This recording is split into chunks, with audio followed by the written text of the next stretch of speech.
Fosdyke, Lincolnshire, 4 miles upriver from some of the most treacherous waters in Britain, the shifting channels of the Wash. A village of 500 people dominated by one family, the Lynhams. The chiefs of the clan, Harry, Tommy and Spratty.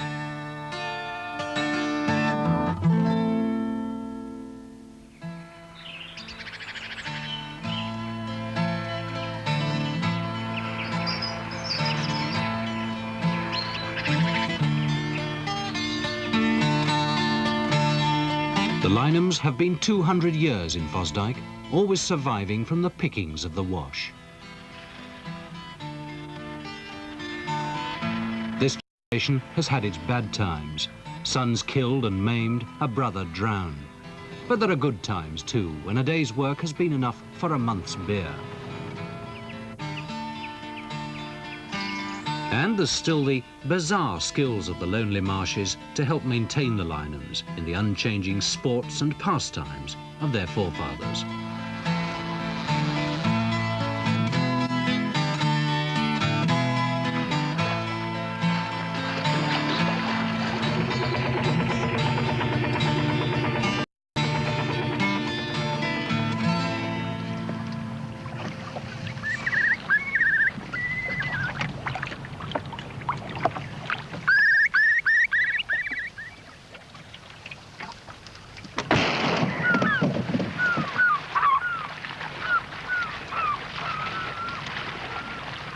The Blackshore Sands lie 15 miles out.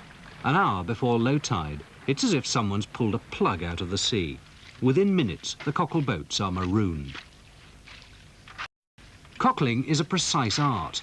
The boats must be laid near the thickest cockle beds. The mud can be too thick to work, or a bank can be too exposed, or the wind can sweep cockles into the deep channels.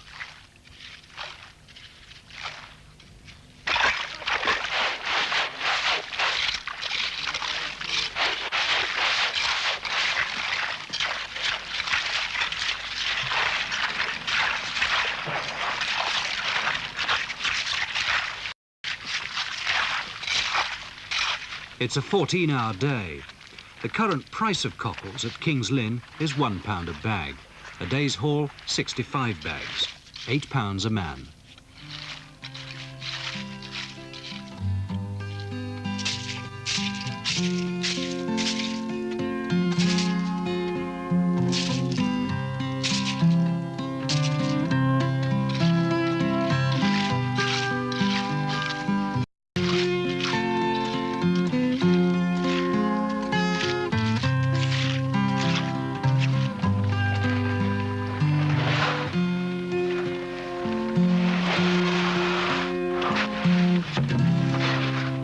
It's a close family. Trevor's name is Charles Trevor, and they call him Purse. I don't know where he got this. Nodge, of course, is Nodge. I'm Spratty. John is Batchams. Why do they call him that? Well, I don't know. That's all I'm not saying.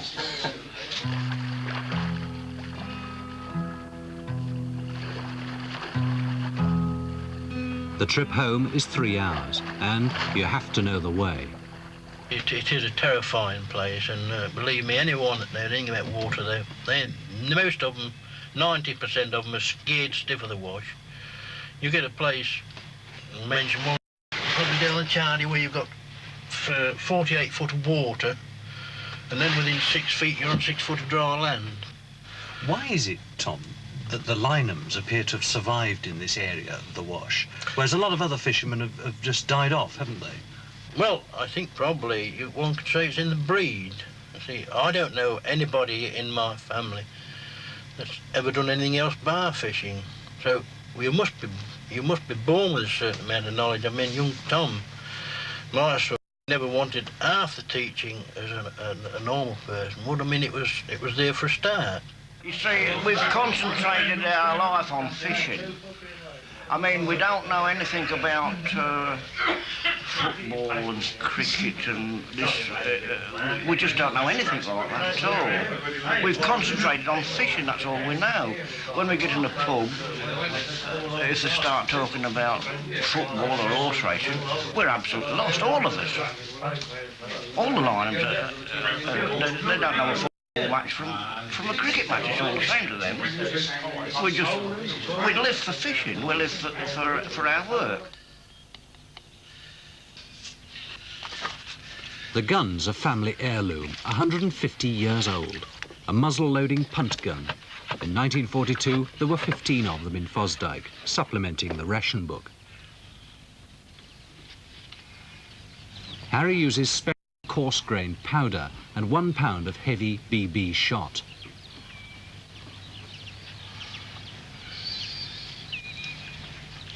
The firing system is a percussion cap and hammer.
The targets are mallards and widgeon, but now pollution is killing their feed.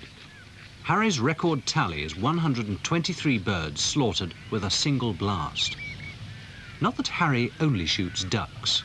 I was helping to pull the punt gun up, and I got one in my cheek here. I got one in my head, and several in my arms and body and that. We was pulling it up, and there was this chain stretched across about a foot off the ground, and it pulled the trigger back and only half cocked the gun. If it had cocked it, it'd been all right, but it only half cocked it, so the next pull, the hammer fell and she went off with about, 4 or 5 yards in front of it. They peppered some houses quite some way away, it peppered the roofs and that. It could have done you a lot more Well, I damage than think it did. it was a miracle. It should have been fatal, shouldn't it?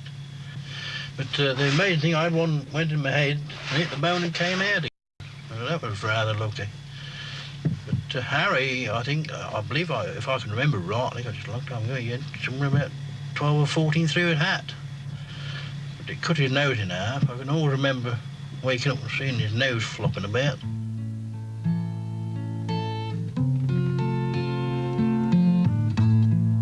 There were 9 in this generation, 5 boys and 4 girls. Even 40 years ago, Sunday fishing parties were a light relief from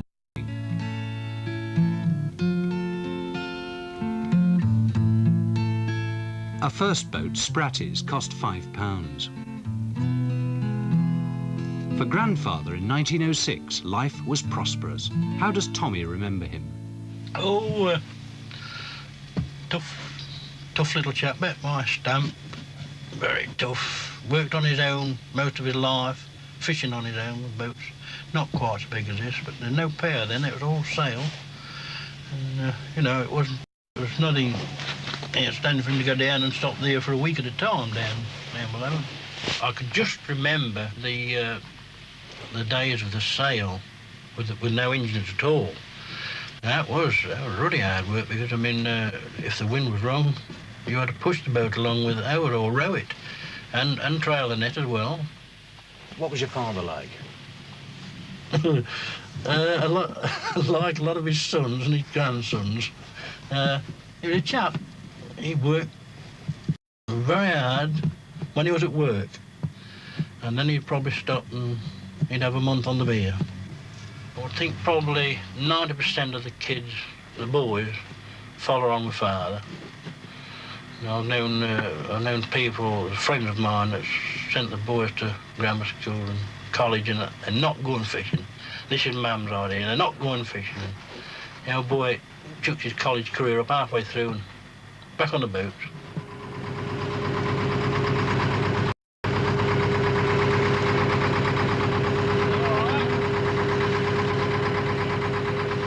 And sure enough, Spratty has handed on the family business to his son, Trevor. Trevor's what, 22 now, is he? Yes. He seems to be the boss on the boat. Well, yes. Now then, get this down. You can only have one skipper of a ship. We had a little bit of difficulty when he was taking over from me, but I realised at my age that he's becoming the skipper. So then I have got to sit down. If he said he wants half speed head, he wants half speed head. You cannot have two skippers aboard one ship.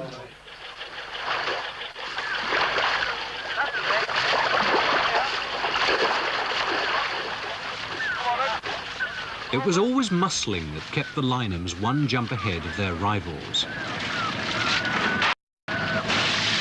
Mussels always grow on where they make mud. You'll be up to your knees in mud every day. It was absolutely... Well, you had to be a very strong person to carry mussels in this, up to your knees in mud. We had planks, we had sledges. Then you changed all that, didn't you? Well, I changed all that by getting this dredge. Did the other fishermen round here, did they know about it? Oh, no. Fortunately, I tried to make it a secret, but I was successful to a degree. How did you make a secret of it? Well, I hid it under the deck. Oh, it's a big thing. How'd you hide it? Oh, well, we had our ways, you know. Well, how did you hide it? We put it under the deck and we covered it up. But while you're down there, you know, you're always with, it doesn't matter whether you're shrimping, cockling, mussling.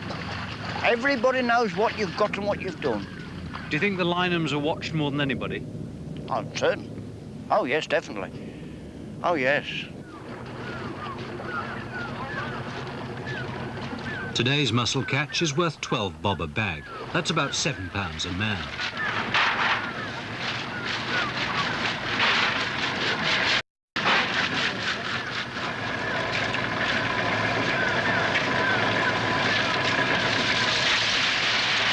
We went to a fisherman's meeting in Boston, and this chap said to me, how are you getting on with that new dredge Sprat?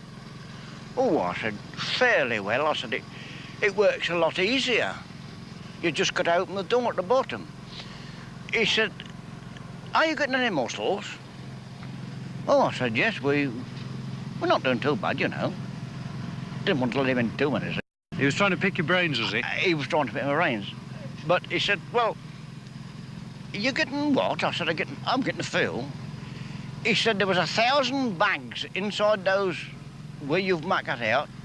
He said, now there isn't 10 left. So he'd looked at the ground that we'd fished, and he knew that the mussels had gone. So after that, the secret was out, was it? That was it. Where did you get this bloody thing from? I said, no, well, I don't know, mate. I'm not... in that case, he bribed me with 2 pints of beer. So I said, well, you can have mine for take it to the blacksmith and get one built. Now everybody's got them? No, everybody's got them. Just for 2 pints of beer? Yeah, just for 2 pints of beer. No, there's whiskey as well.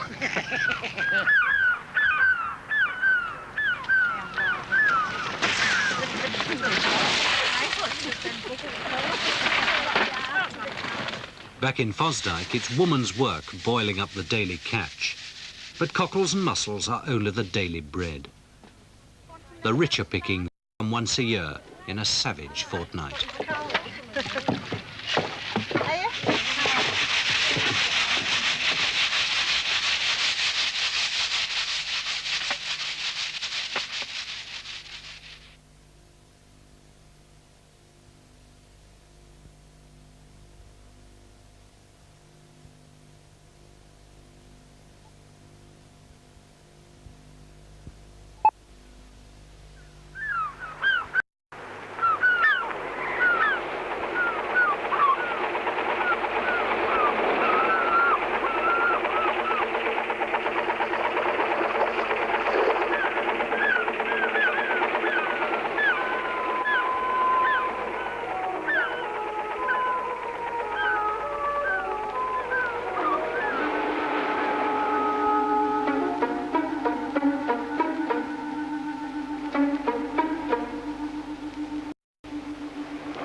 Tommy and his son are two of only 4 men in Britain with a government licence to kill seals. They can shoot 350 in the 2-week season. Tommy began seal shooting 10 years ago when it was pure bounty hunting, a free-for-all.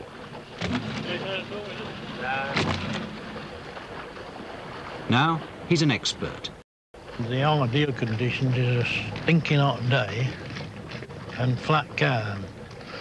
We don't like a lot of wind. We found out from past experience that the wind factor, when the seals are very small, say in the first week or 9 days, if we get a lot of wind, we lose a lot of seals.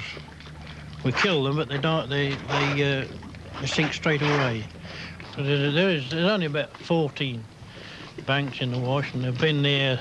They was there when I was a kid anyway, and they still haven't altered a lot. The banks have got their own peculiarities. They're a very sharp stunt bank and a very deep drop, so the seals have actually only got about 4 or 5 yards to move, and they're into the water, into deep water. We don't shoot them on the land. Therefore, when you really come to think about it, a seal has got about a 95% chance of living when he gets in the water, because he's a better man in the water than we are. And all we've got to shoot at in the water is something about 6 inches in diameter.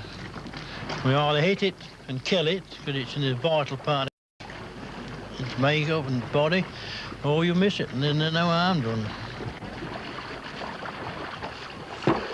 It's been a bad day. 22 seals, 10 below the day's target.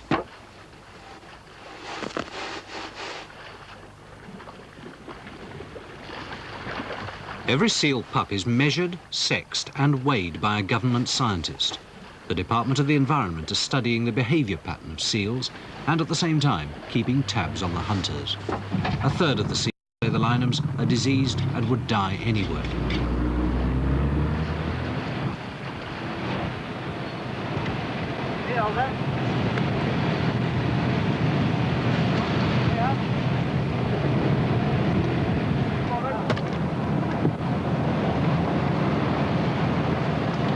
Only pups are shot because after 2 months, the pelts are valueless. Tommy Jr. After possibly 2 months, the pelts go gingery colour. You know, they lose all the blackness, you know, they go dirty, mingy bloody colour sort of thing. What happens to the rest of the carcass?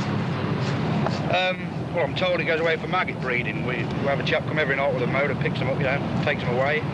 Do you get money for that as well? Yeah, beer money. Yeah, I suppose they're worth about £3 bob each, something like that. As I say, this is the main piece, the black piece, you know. As far as we know, they cut in strips about 1 inch wide and used for, you know, the real McCoy fur coats, as we call it. And you'll get how much? Well, over about £7 for these. Yeah.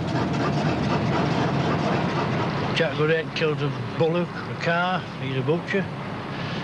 Bloke who shoots pheasant, he's a sportsman. The bloke who shoots seals is a barbarian. And that's just the difference to the public.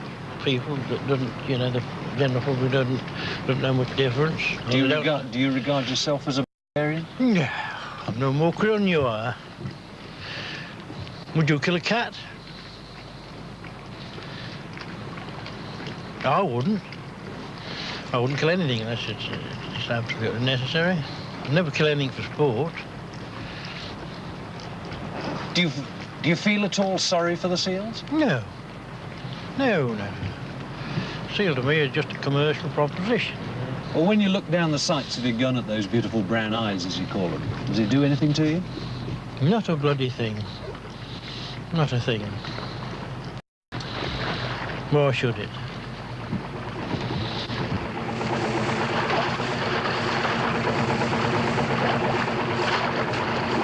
The skins are salted and trailed in the water to prevent staining. This year, they needn't have bothered. En route for Germany, the pelts were held up by the dock strike and rotted. Total loss, £800.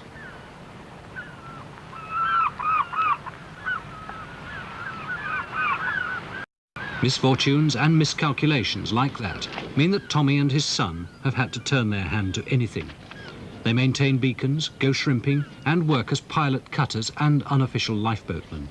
The current project is to carve through the mud to build a 120-foot slipway in case the weekend sailors come. I tried a bit of land work once, piecework, potato picking, you know, but I couldn't settle down to that, you know. 7 in the morning while 4 in the afternoon with half an hour for dinner, you know. Just into too dull, you know. Too monotonous. The money was okay. I mean, you know, you worked hard, but you earned a lot of money. But yeah, I'm all for this life. I do exactly as I want. I go to work when I want, more or less, and come home when I want. My own boss. We seem to be a very independent family, you know, and I think it's probably independence why we stick the job, you know. I would like to see a few more youngsters in the job, but you know, the long days and. As I say, the weather makes a hell of a lot of difference to the job anyway. There's a lot of hardships in the job, and I mean, they can go in a factory now and earn 30 quid a week brushing the floor up. So they're not going to push it, are they? Not to go down here.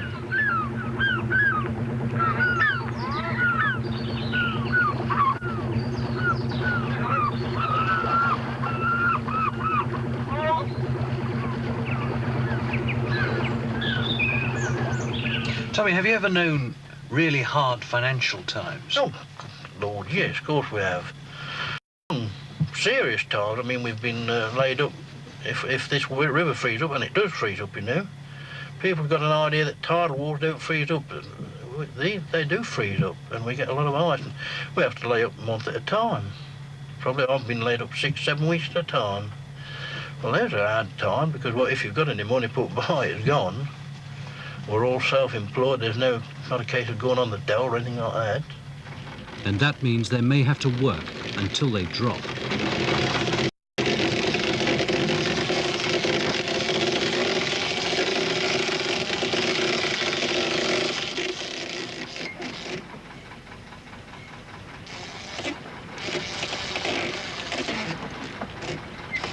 Even at 70, Harry still has to work a 10-hour day with his son, John. Oh, I've been retired 20 years, actually. So you retired when you were 50? 52. Well, that was quite young, wasn't it? I was ill. I was ill at the time. How ill were you? Oh, I had thrombosis, 3 heart attacks one day, and I just packed up, you see. You shouldn't be doing a job like this either, at 70. No, perhaps not. Probably if the doctor knows. If the doctor knew better, I should probably get into trouble, but there you are. The hazards of the sea. I was actually showing my son-in-law the way we went about it.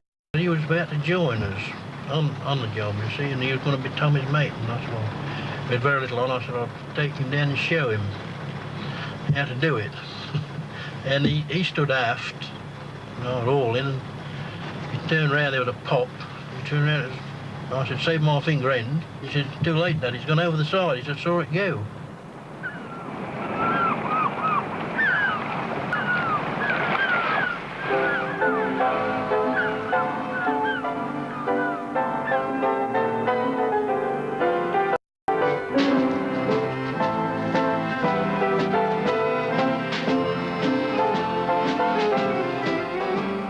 Harry's devotion to the Spalding Sequence Dance Club is a continuing curiosity to a family of dedicated drinkers.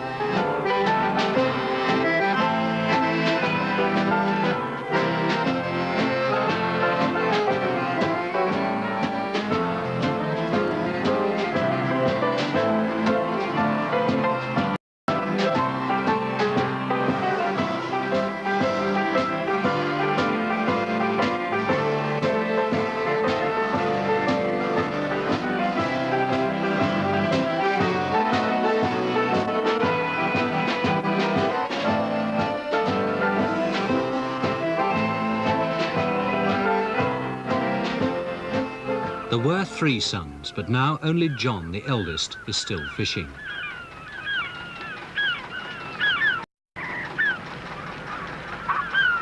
Tony, the youngest, was also at sea, until last July. We've done all the nets, and Tony started the capstan and put a pin in, you see, to make the capstan turn. It took 2 turns of the rope like that there, and this one rid over those, and he got his hand in. He had a rubber glove on, you see, and it just took his hand round. About 1 turn, his arm was off. It was a shock to me, just turn around and see him with his arm and the blood oozing out. It just something pouring out, it was. All over the engine box and all over the side of the boat. Everywhere was covered in blood. His fingers was all right, hand was all right, still in the glove, and it was rotating round as the capstan went round, you see, just like that. But his arm was all mutilated, and the bone, there's a piece of bone about 4 or 5 inches long, was on the floor. The bone I picked up and threw overboard, you know, not thinking consciously, and when it come to throwing the hand, I was going to throw the hand overboard as well. It's natural to throw anything of what's no good away, but I dropped it down there, and eventually it stopped there until John buried it. Him and one of his cousins went and buried someone in the marsh, I think. Well, his son got killed on the motorbike, unfortunately, on our silver wedding days, matter of fact.